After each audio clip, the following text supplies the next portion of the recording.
salam, hurmatly vatandaşlar. Şu gün 2024 ýylyň 28 aprel hepdeniň ýeşilme güni. Hoş geldiňiz.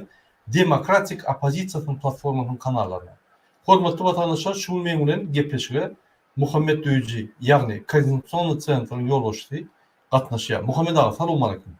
Selamünaleyküm Murat ağa, selamünaleyküm vatandaşlar.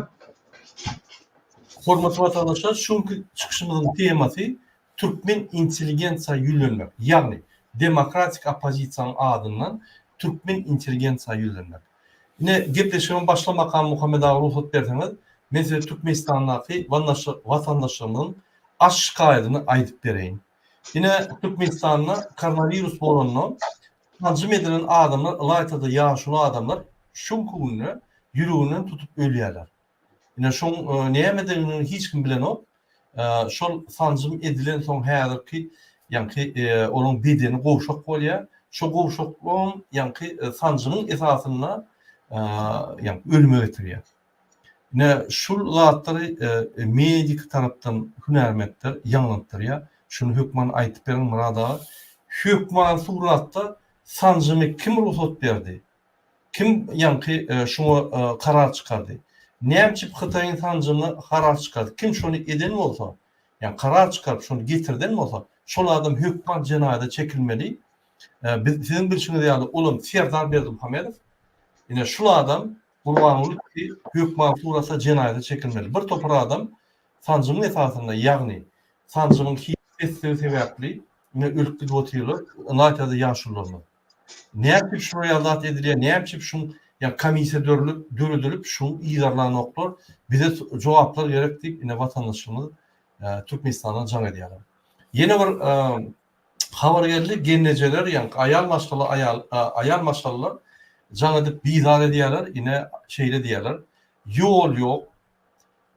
Garşylyk alynandan bäri bir gysym çagynla asfaltlam ýollarymyza dökülmedi. Ýollardan geçer ýerler ýagşy ýagaýsa diýdiňden palçyk geçip bolany. Olaytada kakıda yaşayan vatandaşlarımız, Marvel ayetin bayramali, vekil vaadar etrafının, yolutin etrafının yaşayıcıları can edip yine şurayali az şikayetini bildirýärler. Yol yok, çağlarımız okul gidibilen ok.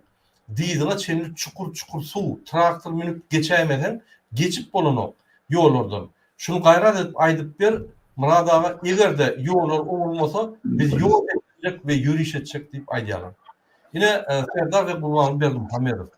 Siz häzir dünýäde pul böller, ýa-ni Arkadaq şäheri gurjak bolýaňyz we Arkadaq şäherine ýa-ni 150-200 milyon dolar ýalňyşmasam mesjid gurjak bolýaňyz.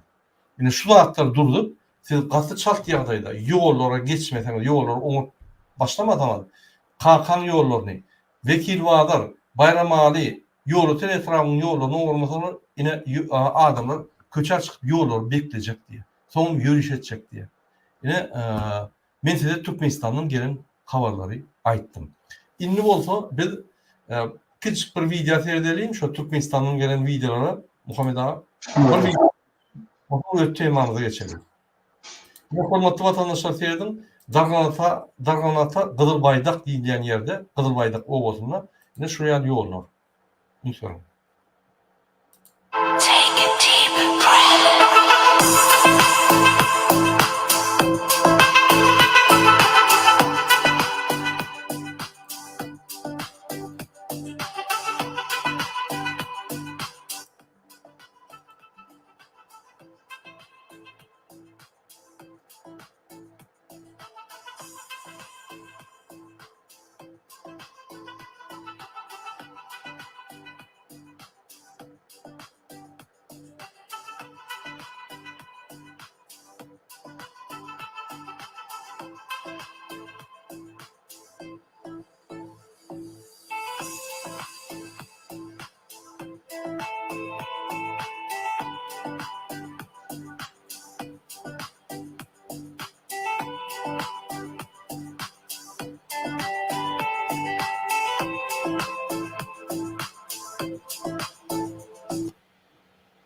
Yine hormatly vatandaşlar, görüşmek ýaly Türkmenistan'da Darganatada entegam ýollar gowy. Munça bolsa intek çağlar köçe çykan bile ýöne vekil wazar ýola tön Hata etraflarından yolları, hata şehirden yolları ater bitirdi. Ne şunu adamlar ne adamı bildiler ve koça çıktı. Ne mesela şuraya tercih edildi. Biz ötemanda geçerli Türkmen intelligensiyasına yüzülmeli. Yani şu temada biz Hazır Muhammed Ağa bilen Türkmen intelligensiyanın ýagdaýy boýunça, geleceği boýunça ve näil çıkalga var şu agyr ýagdaýyndan şu barada biz gurrun ederiz. Muhammed Ağa, birinji bilen size söz berýän. Sağ ol Murad ağa. Murad ağa deredim. Bir ýurdy östürip bilýän, bir ýurdun agraýyny galdyryp bilýän intelligensiýa hataplanýar. Yani ola hemme abrazowny okan, bilim alan, okap bilýärler, yeni öwrenip bilýärler, ilmi işleri geçirip bilýärler.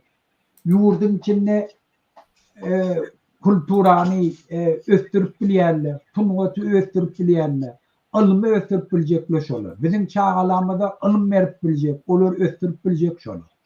Şol üçin hem her bir döwlet eger ýurdy östürjek bolsa, ösüş ýoluny girjek bolsa, birinji oçurtda ülk vermeli dady şu intelligensiya sferasy. Bizim ýurdumyzda 32 ýyl bäri şu Türkmenistan özbaşlyk bolandan bäri hukumet intelligensiýany, yani bir intelligensiya diýemizde umuman bir nemede alda hukumetin içinde aýlyk bilen işleýärler. Diýip alaýlar. Şulara hukumet tarapdan doğru derecede aýlyk tölenmediği için şolon hemmesi içinde işleýärler. Güzranly görjek bolsalar bir kanun yollara baş koşmasy koşmaly bolýar. Şo sebäpden hem köp cinayetçiler halkın kellesine hemişe günme-gün düşer bolýanlardy şu taraflardan, yani kiçi ağır meşberde kanun bozulmalı adamlar köp azar berýär. Sadike çağan yerleştirecek bolsam pul berýän, okuwa girecek bolsam pul berýän, işgolda hem çağalama okuwçylar azar berýärler, ta ece kakaty gelip pul berdim, ta şöyle nemetdi. Şol üçin hukumetin etaati intelligensiýany aýlyk bermäni olary bir kanunçylyga mecbur edip bir kanunçylygyny bilip dasýa hukmyny alıp olary gytap öz diýenini etdirip berdi. Şol üçin bizim ýurdumyzyň içinde eger intelligensiya diýen adamlar öz ykbalyny ütgetjek bolsalar, öz durmuşyny ütgetjek bolsalar, biz gurbanlyk eýdip etirme şolar çagyrýar. Biz konkretni berýän planymyz bar. Günneki doşar bolýan problemaňy şo taýda aýdym, bizim aýtjak bolýanlarymyzdan şey. Eger şu hukumet çalışsa, hakyky geljek hukumet şunu ýanyk bolmaly. Birinciden bütün hukumet içindäki işleýän adamlar aýlygy şola dastatçyny hiç daha muhtaç bolmany, kanun bolmany, dastoyny ýaşar ýana aýlyk tölenmeli. Biz şonu dogry şolary üstün edersip tölerýär.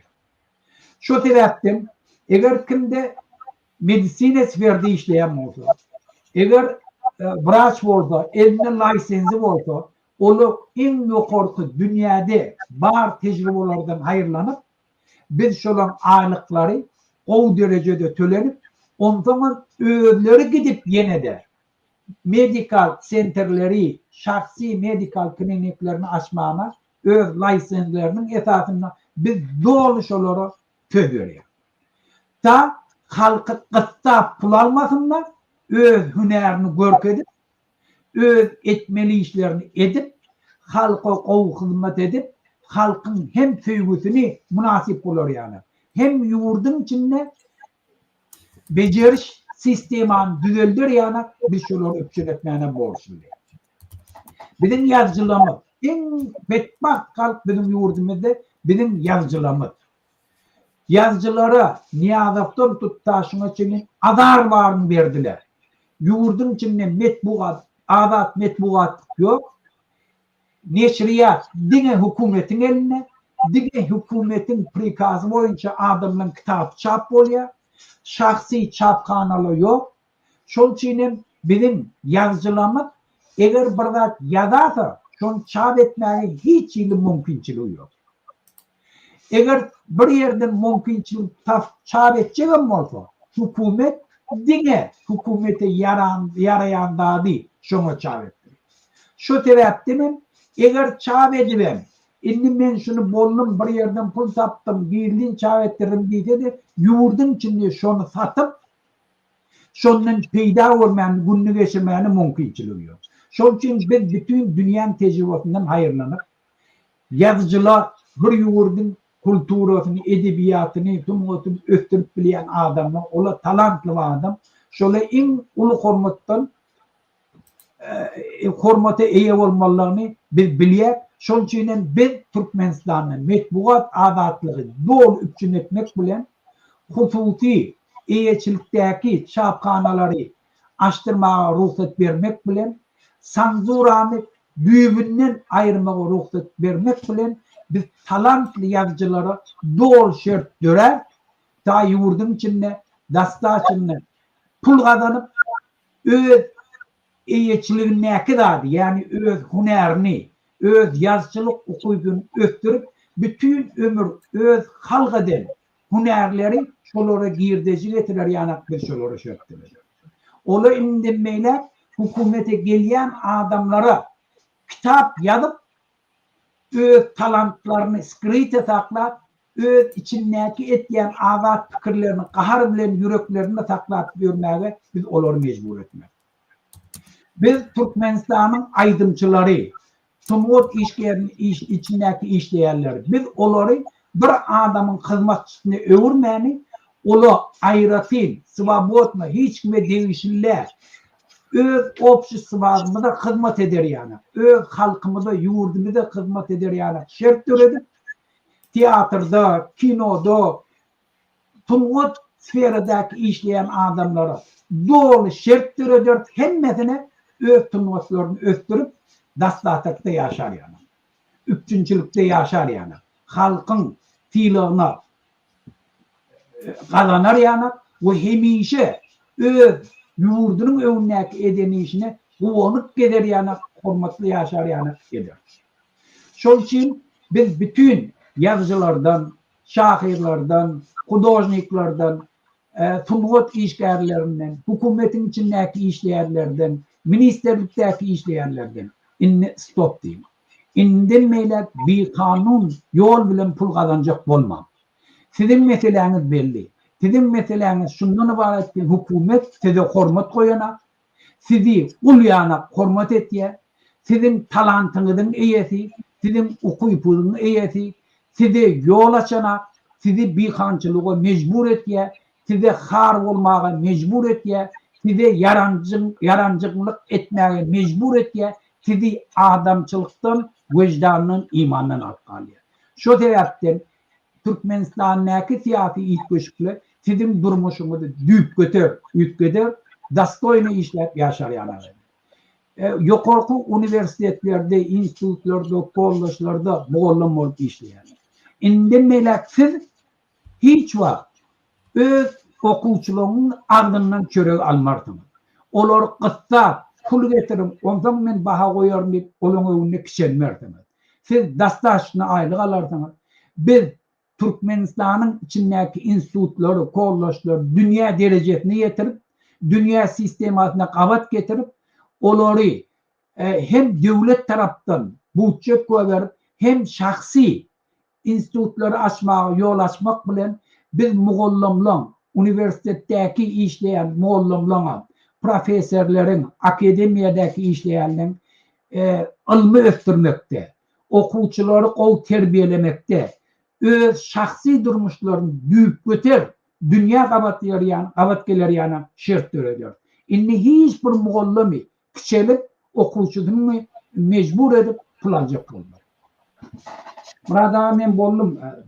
Sağ olun Muhammed ağa. Menim goşup bolýan hormatly vatandaşlar, bizim intelligensiýamyz, siz muallimler, siz hünermekler, siz yani dürjülük işine işleyen yazıcılar, şahiyerler, aydımçılar, siz rejissörler, aktörler ve şunu mendeş yani ilmi yani gözlü, akıl bilen işleyen adamlar.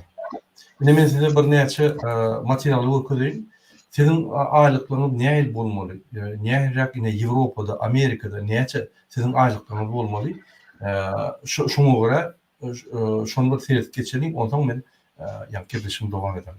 Ünsürüm, hormatly vatandaşlar. Eger Ýewropany alyp görsek-de, ine Sevdim. Ýewropada ine wraçlaryň aýlygy İrlandiyada ýylda $172.882 euro alýar. O diýmek näme? Takminan $180.000. Ondan az köpüre. $180.000 siz 10k paýlasaňyz diýmedim diýende $16.000 aýlyk alýar. Aýna. Ünsürün aýna wraçlar. Ine Niderlandada 160.869 euro bolanda dolar geçirsen 170.000 golay dolar aýlyk alýar ýylna. Onam 10k paýlasan $15.000 alýar aýna. Aýna. Siz ýylda alyp bilemler, ol aýna alýar.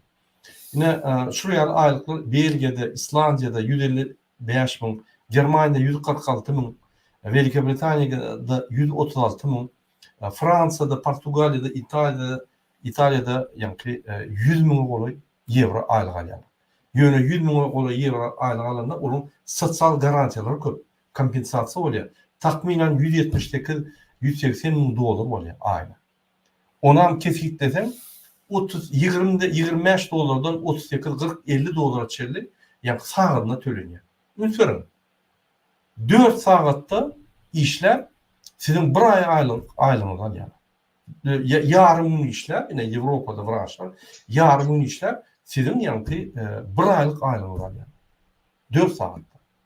Sizin aýlyklaryňyz şonuň ýardy bolmaly. Ine hakyky aýlyk bar.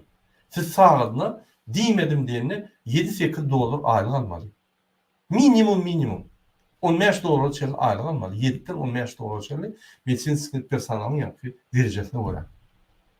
$15 aýlyk alsaňyz sagatna sen aýyna takminan $2.000 aýlyk alýar.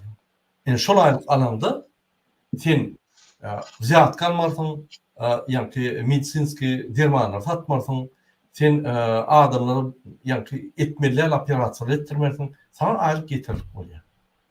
Türkmenistanyň ýa-ni möçberine diýmedim diýende $2.500 aýlyk alsaň işläp bolýar. Sen kösenmän, ajraman, ýa-ni ykdysady ýagdaýyň, durmuş ýagdaýyň, sosial ýagdaýyň normal bolup işler ýaly şol mümkinçilikler berýär. Ine biz demokratik vatan Türkmenistan Halk Hareketi, Koordinasyon Centri, demokratik opozisiýasy biz size şonu hödürlýär. Biz size bu aýlyklary hödürlýär. Ýa-ni intelligensiýa beýleki adamlardan gaty köp işleýär. Akyl paýpat bilen öz aklyny köp kullanýar. Onun edýän işleri uly ýokary derejede. Sen wraç bol, hünärmend bol, muallim bol, oň tapagy ýok. Şoň üçin aýlyklarym şoňa görä bolmaly. O diýmek işiň aýlygy sizinkinden pes bolmaly. Ýok, oň öz derejesi bar. Ýa-ni öz edýän işine görä. Her kim öz edýän işine görä bolmaly. Gelin seyredelim, ine muallimler näçe alýar daşurukda. Ine Lüksemburgda 69.000 aýlyk alýarlar, ýa-ni ýylna. Şweýçariýada 66.000, Daniýada 54.000, deňeşdirsek ne Tursada 8.330 euro aýlyk alýarlar. Diýmek $700-650 ýa-ni 35-45 saat işläp şonu alýarlar. Ondan köp işleden, ondan köp alýar. Ine şol ýaly aýlyklar bolmaly bizde. Bizde pes aýlyklar bolmaly muallimde. Bolmasa muallim ziyat kalmaly bolýar. Institutdaky muallimler para almaly bolýar. Instituta girmek üçin ýa-ni Minobrazovaniýa ziyat kalmaly bolýar, rektor ziyat kalmaly bolýar. Şu pullar şolar alýarlar. Ýöne kanun ýolunda däl, bir kanun ýolunda. Ine şu bir kanun, gara buhalteriýany, gara ykdysadyny biz ýatyrmaly. Biz gol tölemeli, halkımıza el yeterlik yani mümkünçilikler bolmaly. Sen ine ýalnız Muhammed Ağa dogry aýtdy. Sen wraç lisenziýaň bar. Sen ine hökümet больницасында işle. Goşmaça sen частный klinikada işläp bilýän. Öýde has ýokuralyklar ýaly. Ya da sen частный klinikada işle. Öz klinikan aç. Şo ýerde tariflaryň ýa-ni keskitleriniň tariflary bolar. Şo boýunça işle. O tarifler tetse gop gazanyp bolýar. Ine şu mümkinçilikler bolmaly. Ol Serdar Berdimuhammedow oňa ruhsat bermeli, ya Gurbanow oňa ruhsat bermeli, o zatlar ýetip gitmeli. Ine şoň üçin intelligensiýa, hünärmendler, tehnika intelligensiýa, ilmi intelligensiýa, dörüjülük ugruna işleyen yazıcılar, şahirler, muzikantlar, aktörler, rejissörler sizin aýlyklarynız ýokary bolmaly. Ine şoň üçin biz sizi çağırýar, bizim etjek çalışmalarymyza goşulun. Öz ýa-ni boşanmagyňyzy goşun. Sebebi şu çalışmalar diňe Muhammed Ağa bilen Murat Gurbanow gerekkä ýa-da aktivistler gerekkä. Şu çalışmalar bizim halkymyza gerek. Biz 80-nji ýyllarda ýaşamalydar. Bol etmeli. Ine hormatly watandaşlar, men çykyşymy dowam edeyim. Ýa-ni Muhammed Ağa aýdyşýardy. Demokratik opozisiýa size korrupsiýany aýryp, korrupsiýada gazanylýan pullary gaýtyp legalny alar ýaly edip, legalny arkyň ýatyp turup, hormatly adam bolup, hemmeler size hormat goýup, sen hakyky hünärmend, ýa-ni profpodgotowkaň, professionalny podgotowkaň ýa-ni taýýarlanýyşyň üstünde hökümet işlemeli. Mesela sen 5 ýyl, 3 ýyl, 4 ýyl işledinmi? Sen derejeň peterip barýar. Täze tehnologiýalar çykýar, täze ýa-ni оборудование, medisin ýa-ni enjamlar çykýar. Ine şoňa sizi taýýarlamaly. Her wagt taýýarlap durmaly. Onu sen medisinaň ösüşi bilen deň ösüp gidýär. Şoň deň ösüşi bilen ösüňde täze enjamlar bolany, onu sizin diagnostikaňyz ýa-ni has düýpli bolýar we has hakyky bolýar. Onda ýangyşlar az bolýar, ölümler az bolýar. Muallimler özünün profesional ýa-ni taýýarlyklaryny östürmeli. Başga döwletlere gitmeli, görmeli, tejribe almaly. Ine şu zatlar etmeli. Bizde bolsa hökümet özüne hemme şertler döredip muallimleri, hünärmendleri, ýa-ni ýazyjylary, beýlekleri diňe özüne ýallakraklary, ýa-ni şertlerde galanlar şert berenok. Bizim öz dörejiligimizde ýa-ni yazıcı bolsun, şahir bolsun, diňe Gurbanowy, Türkmenistan Gurbanowa bagly, Serdar arkadamyza bagly, şular Türkmenistan'a bir topar, bir bolmajak, bir masara, aýdyp bolmajak zatlary ekrana çykyp aýtmaly bolýar. Näme gerek o yalan durmuş. Aýralym ony, hakykatda ýaşalym, gowuzada gowu diýelim, doguzada dogry diýelim, yalanzada yalan diýelim, bolmajaklarda bolmajak diýelim. Şet ýaşalyň, beýlek döwletler ýaly. Goýalyň şu näme gerek şu biderek öwmek, biderek ýa-ni arkada ýasamak bir adamdan. Özüni bilmeýän adamy ola birini öldürüp basyp ýurda elýän bilen onu gahrman edip ýa-ni bütün dünýä öwgerse maskara bolýar. Näme gerek şu zat? Gelin çalışmaları edelim. Gurbanowyň birinji gününe hemmemiz orta çykalyň we prezidentden Gurbanow milli liderden talep edelim. Näçip iş yerleri yok. Näçip bizim aýlyklarymyz beýlik döwletlerden pes. Näçip korrupsiýa bar. Näçip Türkmenistanda konvertasiýa yok. Näçip iki kurs bar. Näçip gara bazar ýöredýär. Bir bazar bolmaly. Näçip daşna çykyp bolanok. Näçip viza almaly. Näçip internet yok. Näçip bizim gözlerimiz ýa-ni bir garynkyda saklaýar. Näçip halk ötüren yok. Näçip investisiýa alyp diň arkadaş şäherine goýýar. Näçip investisiýa alyp bizim benzokolonkamyzy ýa-ni ulanyp benzokolonka etdiňiz Türkmenistanda. Diňe tebi walyklaryny satýar. Näçip halk ötüren yok. Näçip zavod fabrika gurup täze tehnologiýalar edip halkymyzyň tehnik intelligensiýasyny düreden yok. Bir topar soralymy? Şurum 33 ýyllar bermeli, jogap bermeli wagty geldi. Gelin şu jogaby soralyň. Gelin Gurbanowyň birinji gününe üýüşüp meçhitler var. Şu Gurbanowy we Serdar Berdimuhammedow şu jogaplary ýa-ni sorawymyza jogap soraly. Şular ömrüne bir gedek halkın öňüne jogap bermeli. Hakykatdan hem olsa her yıl tordu mi? Olar halka ýüzlenip halkyň soragyna jogap bermeli. Näme etdiler? Türkmenistan 32 ýylda günne üskü dotyr ýylda 10-15% käwak be iň pes 5% ötýär. Näme ötýär? Aýlyklar özen ok. Öňkü ýyl 33 ýylda $100-150. Näme ötýär? Hiç adım özen ok. Bizim gülýär ýazyjylarymyz bar. Olar gizlep saklanýarlar. Bir topar yallaklar, bir topar özüne olmayan parahorlar var, onun şunkunlu kahraman oldu. Sebebi, en esası kezzap, en esası yalancı Gurbanly Berdimuhamedov milli lider. Kahraman. Onun oğlu hiç dünyada etmedik. Hiç Türkmen halkına hiç etmedik. 2 yılda neyin kahraman oluyor? Düşünün onu. Neyli? Gurbanly Berdimuhamedov 18 yılda kahraman oluyor. 2 yılda. Nemetdi. Näçe bizim ata-babalarymyz öllü, wepat boldy, beýik watan çawuşundan. Öz janyny berip kahramançylyk görkezip, onun atlary çykan oga. Günne telewizor açsam, kahramanlyk kada, kahraman serdar, näme kahramançylyk etdi? Ben şu yalan atlary aýryp bir hakyky ýaşany. Şunu diýjek bolýan.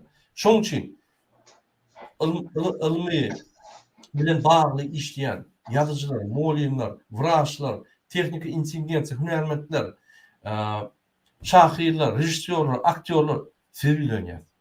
Gorlan. Etmeli işiniz. Her adam bilen guruluşuňyzdy şu ýagdaýlar guruluşyp, şonuň aňyny açmaly. Ýallaklygy aýyrmaly. Kezzaplygy aýyrmaly. Biz täze Türkmenistan bolmaly. Biz entek şu reçelli Türkmenistan bolmaly. Bilýärmi?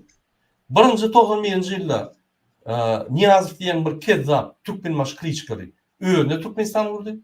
Oň özüniň Türkmenistanyny Gurbanly basyp alyp öldürip, özüniň Türkmenistanyna geçirdi.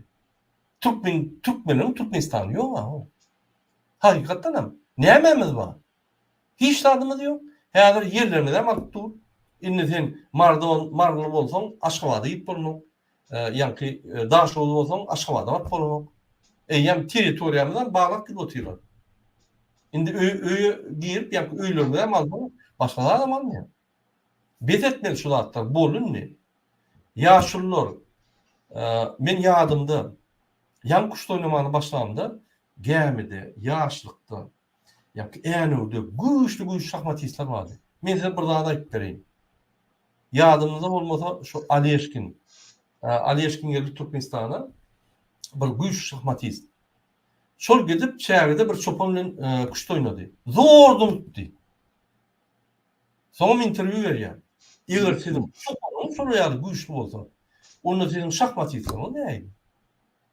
Şol ýaly intelligensiýa bardy. Ýaşullar hem gaty öňüdiji, pikirler bilen öňüdiji dünýägaraşlar bilen bardy. Häzir näme?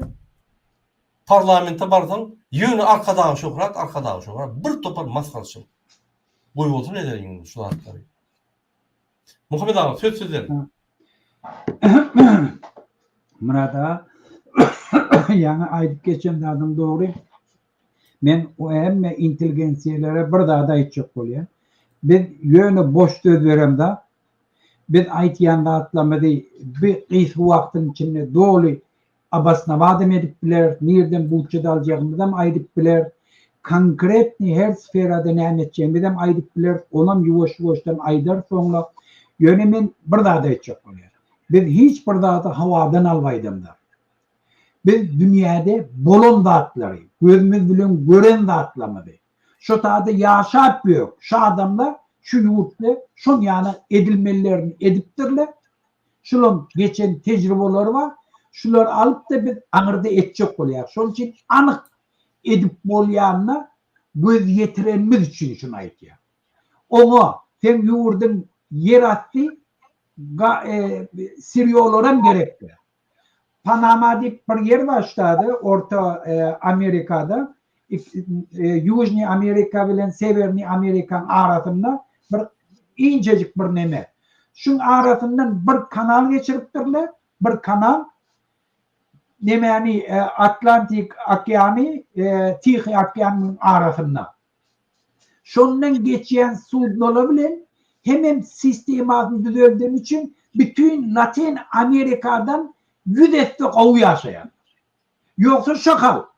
O Latin Amerika'nın öde diktatör var devletleri o da svobodno devlet bolon için neftem gazım yok. Yöne halkın minimum $700-800 aylık alıyor.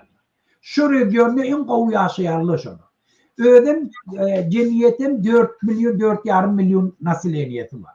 Ben bana aytmağım bile ne diyecek oluyor? Vatandaşlar. Bizi hareden öz vicdanımıza kanuna karşı gitmeyene mecbur eden şu hükümet. Onun belli bir maksat bilir. Sizi kul haklama için. Sizi cinayet ettirip öz diyenini size ettirme için. Şantaj etme için. Şol için aylığınızı kim veriyor? Sizi cinayete mecbur ettiriyor etmeyene. İşe girmenizde, pul verip girmenizde mecbur ediyor. Şol için hem siz o tuzağa düşen adamlar.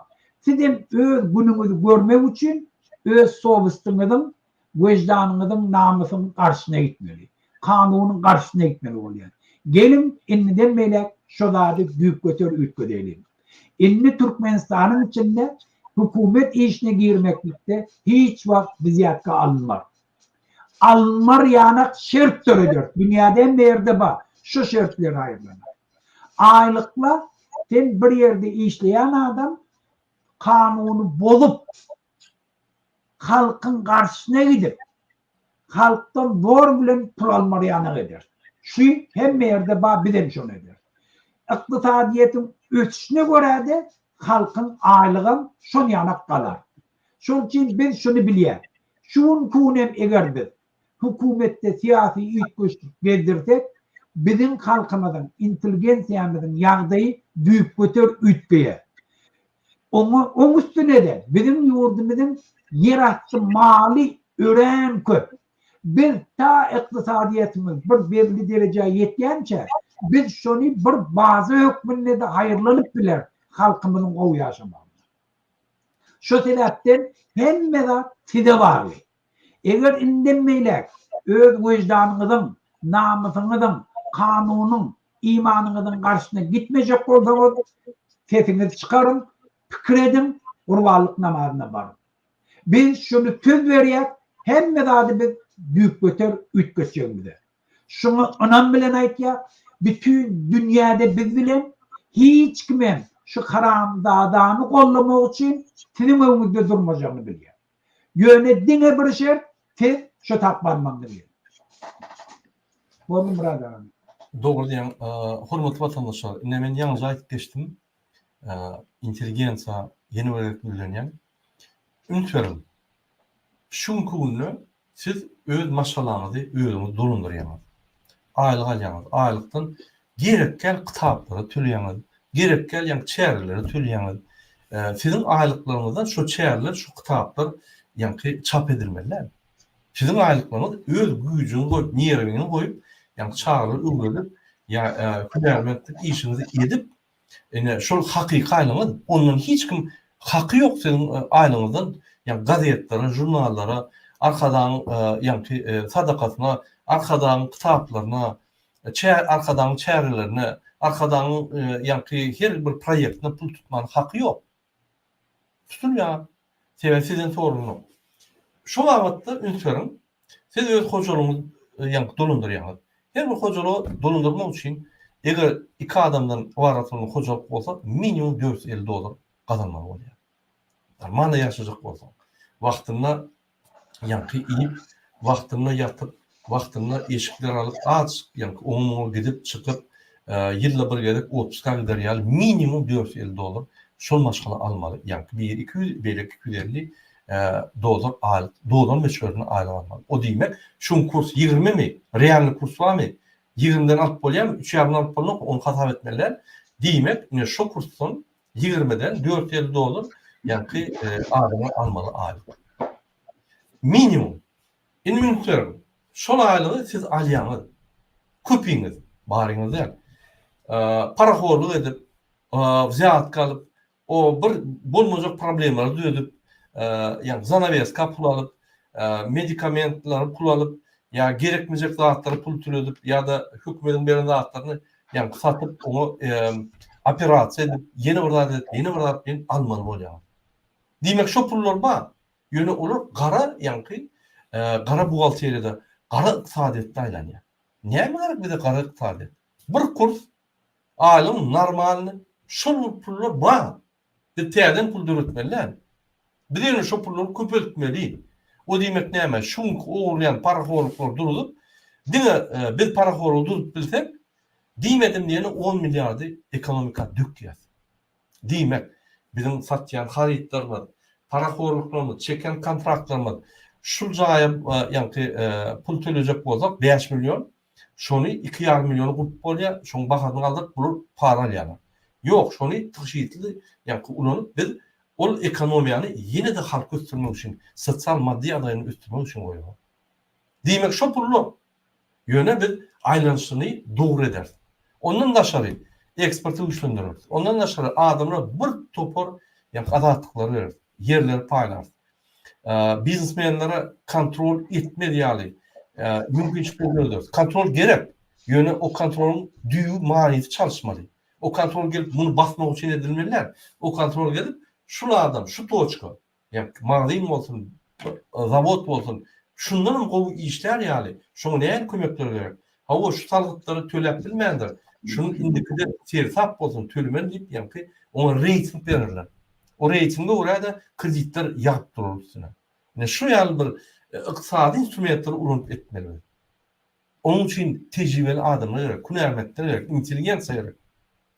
Häzirki günde näçe halk tupoy bolsa, şonça yani şu hökümede bir baxt, ulu baxt. Näçe? Tegi balıklarını oğurlap bolya, yani satıp pullarını atıp bolya, arkadan şehir olup bolya, arkadan şehirine ulu 200 milyon dolar meçit kurup bolya, arkayın Akşapar filan çıkışalıp aydıma aydıp bolya, aygarada etçeğini etip bolya da tegi hiç kimi yüzüne serdilen o.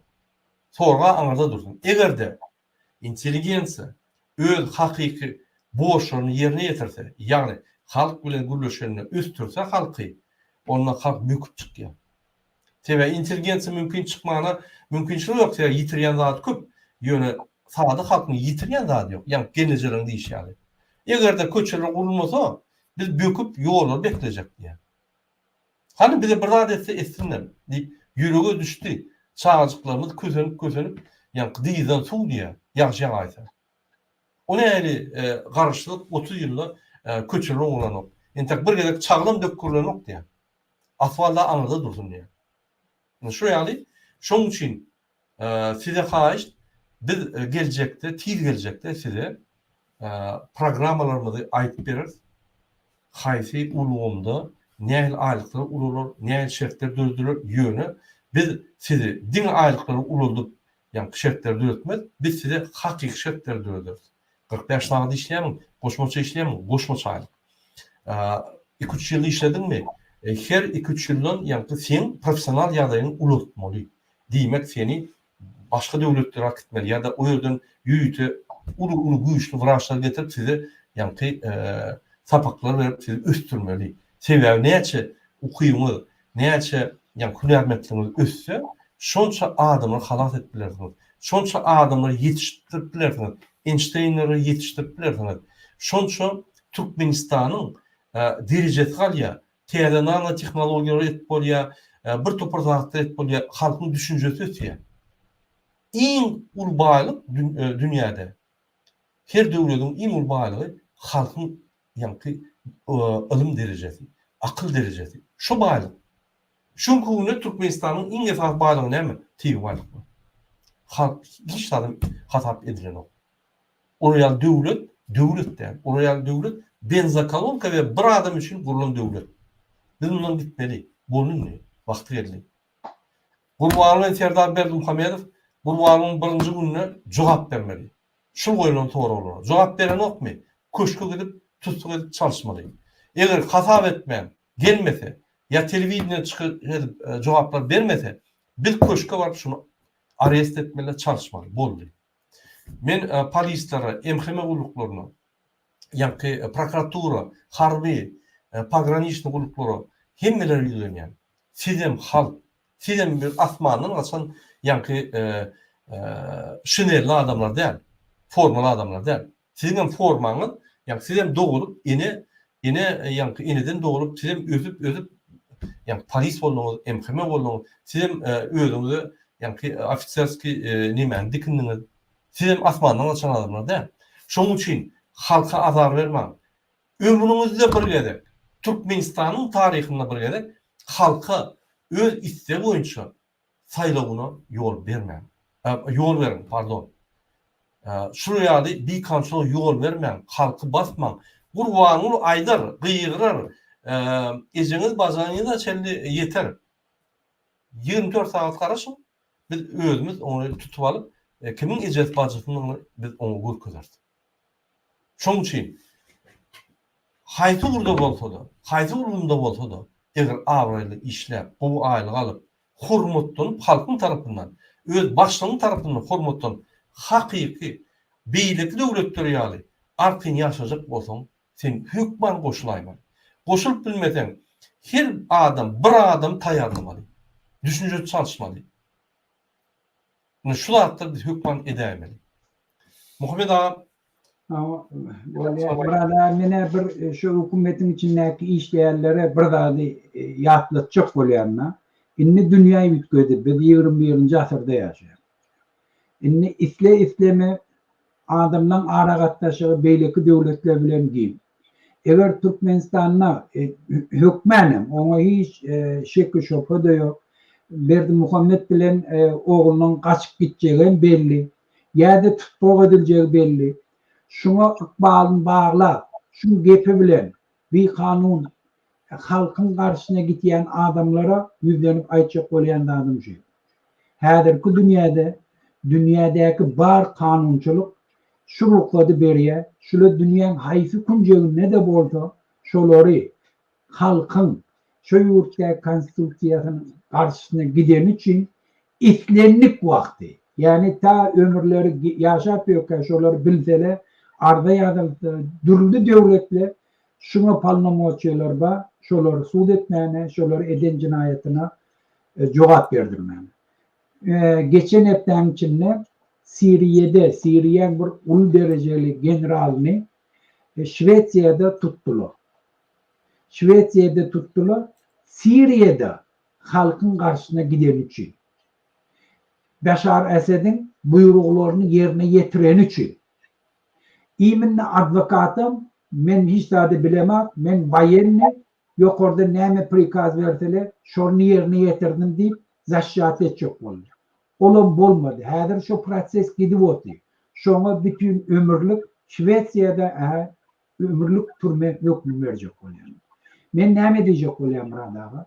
Häzirki dünýäde eger sen halkyň isleginiň garşyna gitsen, haçanam halk köçe çykyp öz hak hukuklaryny kanuny ýol bilen talep etdi. Hökümet çinowniklerini konstitusiýany ýerine ýetirmäge çagyryp, olam öz etmeli işlerini gelin eden işleriniz jogap berin, katap berin diýip çagyrmagy olam haklary bar. Şoňa hiç kim karşı gidip bilmeli. Ne hükümetin polisiýasy, ne kenbeleri, ne prezidentski nemelerinin goraýjy varesyn nemeleri, ahranalary. Şol üçin hiç kim halkın şu talapynyň öňünde durup bilmeli.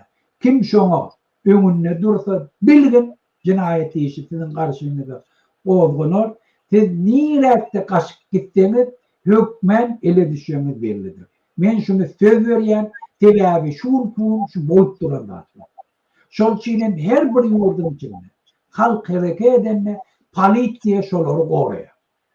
Polisiýa dine bir ýagdaýynda şu zatlara goşulýar. Olam öz nimen içindekilerin arasında dava boljak boldy.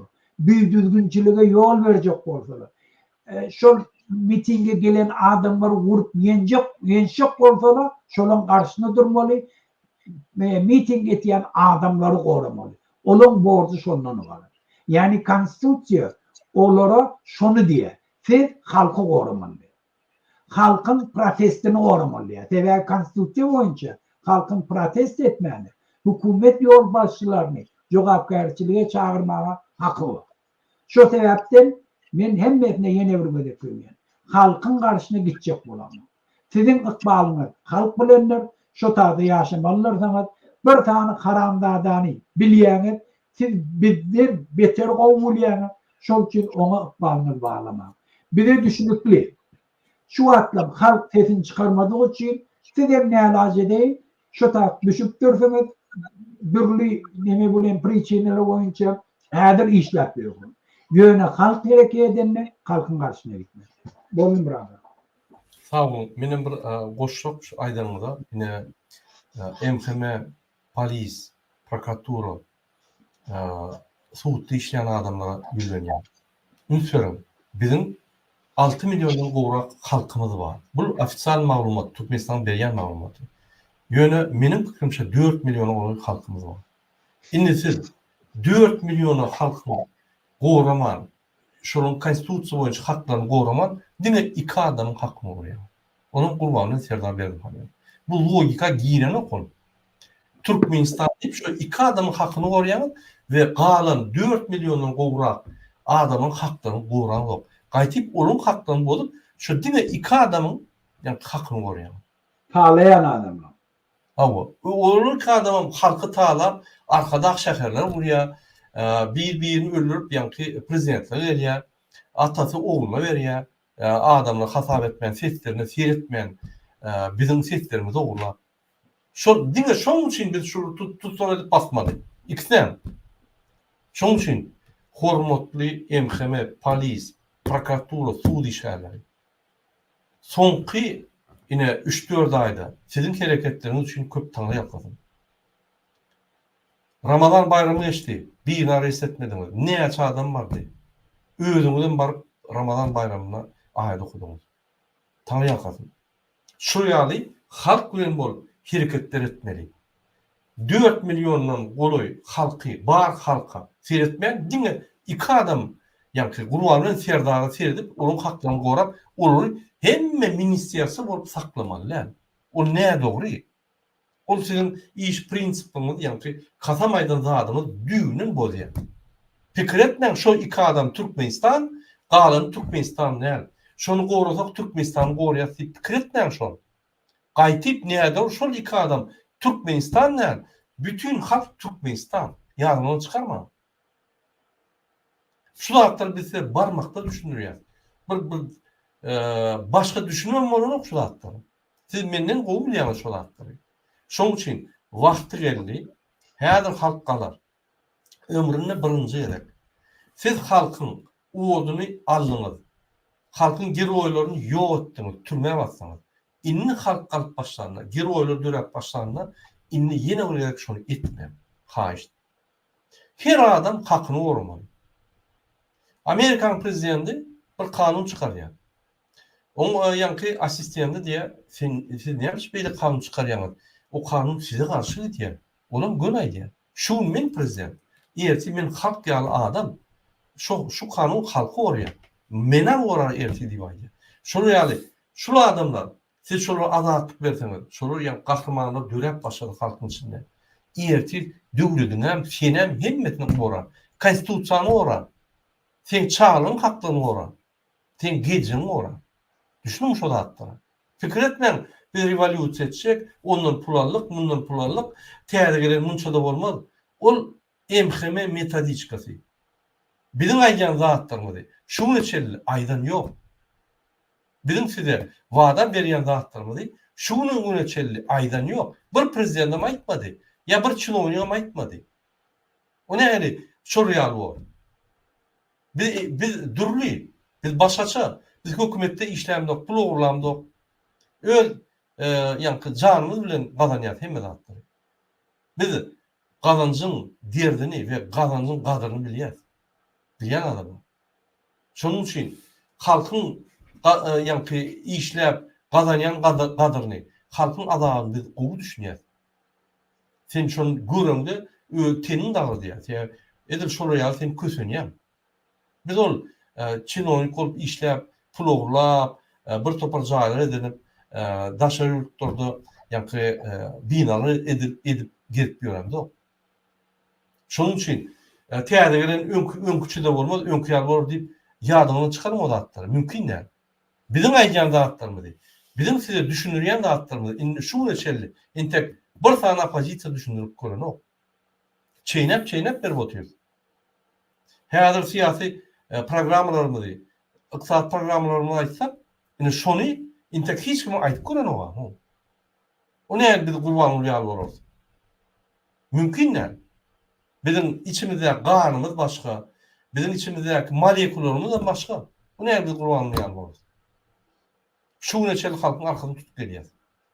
Şunun için hormatly vatandaşlar, çalışmaları tayar mı?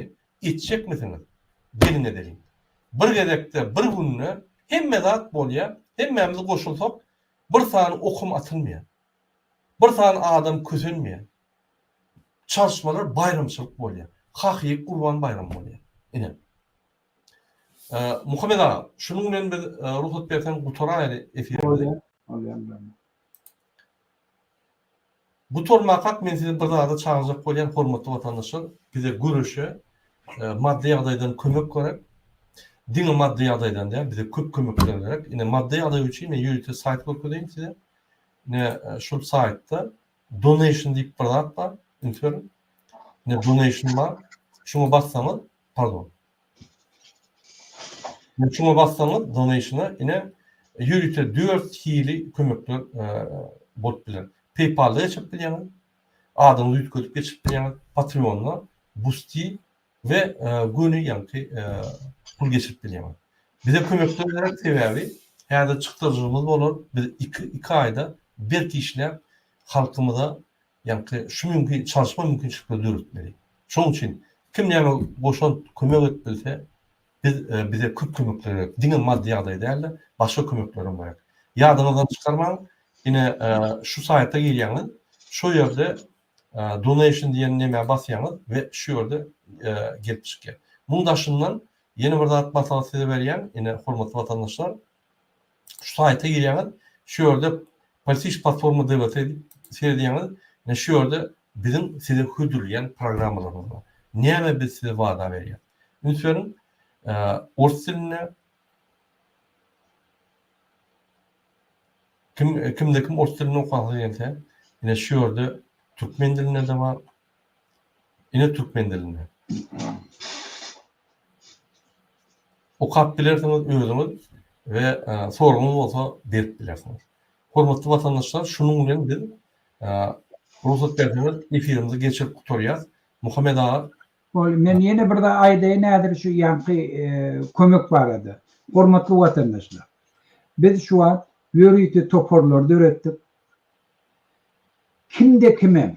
Eger şu toporlaryň agdaty bolup, şu taýda diňe biz hereket etmek üçin, yani praktiski hereket etmek üçin. Şu toporlar, iş toporlar. Yani şu topora girden her kim edibilýän iş var. Şu etmeli işleri biz şolara zadaniye berer, şoları yerine getirmeli. Şol için şu toporları girmek için muradağa yüzlenip bilerdiler. İkinci de hükmen bize maddi kömek gerek. Biz yürüyte Kurbanlık bayramı için, kurbanlık için yürüyte tayinlikleri oraya bize hükmen maddi kömek gerek. Näçe maddi kömek köp bolsa, şonça biz işimizin hilini hem çalklaştırar, hilini hem abyomunu oluşturur. Şu sebepten köp dağıtlam size bağlı. Şol için biz sizin hem maddi kömeğinde hem iş kömeğinde karışıyor. Sizin adınız hiç yerde çıkmaz, hiç yerde aydılmaz. İş topora giren adamla da ne yüzünü açmak gerek, ne adını vermek gerek, dine verilen zadaniyeleri gündeki etmeli işlerini yerine getirir yani biz zadaniye verir. Şol için bize koşulsun, gelin hemen bilelikti. İnni demeyle har bulup yaşamaylı. İnni demeyle vicdanımızın, namusumuzun, imanımızın karşısına gitmeyin. Gelin inni demeyle öz yurdumuzu eye çıkıp dastoyunu yaşayın. Gelin inni demeyle vatanımızı hiç kime tağlatmayın. Gelin inni demeylek biz başgaça dünya cemiyetçiliğin rahatlıkta yaşayalım. Çağalamız taşlamayalım. Keseki yurtlarda kol olmayalım. Öz yurdumuzun hakiki eyeti olayım. Sağ olun. Sağ olun. Hormatly vatandaşlar, ine Muhammed Agattoğlu diýdi. Kösünü bilip, yaşa bilip, başına maşgalalarımızdan ayrılıp, maşgalalarımız bozulup, bir topar ýanky problemalar çekip bilip, indi goýup. Türkmenistan azat bolmaly we Türkmen halky baxtly bolmaly. Wagty geldi. Bizim aýrytly ýardymymyzyň wagty geldi. Biz şoňa çagyrýar. Biz şo aýrytly ýardymlary etmäge taýýar. Hormatly vatandaşlar, şunuň bilen biz öz gepleşigimizi gutarýar. Egerde soruňuz bolsa, kommentariýada ýazın, biz size jogap bereriz. Egerde hereketler goşuljak bolsaňyz, ine men Telegram adresym, adym, familiýam aşagyna ýazylgydyr. Telegramda bizapasna habarlaşyp bilersiňiz. Bunu habarlaşan adamlar bar. Intek şu neçeli birem tutulanok, hiç kim hiç tat bolanok, arkin habarlaşın, biz konfidensiality garantiya berýär. Näme onda indi gepleşikleri çeli hoş tagyň, hormatly vatandaşlar. Sağ olun. Türkmenistan hükmen azat bolur. Yok.